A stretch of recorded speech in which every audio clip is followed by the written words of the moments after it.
Today I'm covering the len function. It stands for length and counts exactly how many characters are in a cell. The formula is pretty simple. All you need to do is type equals and then LEN and then select the column or the cell that you want to figure out the length. So for our example, we'll go ahead and click Camry and then hit enter and it returns 5. One thing to note is that len counts everything. So if we were to add a space in Camry, our count goes up to 6, or if we added a 1 in here, it's going to go ahead and count that one as well. And then same thing for a space or another character, it'll count those as well. So just be mindful of that. And with that being said, we can go ahead and look at a real world scenario.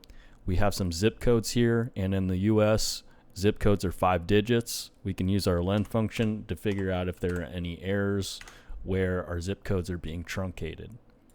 So go ahead and click your zip code, and then this will give us a 5, and you can click this tiny little box in the right hand corner to autofill, and now we can filter on all the individual zip codes that are not 5 digits. So go ahead and uncheck 5, and now we can see all these zip codes that we need to go ahead and fix or add zeros into the front.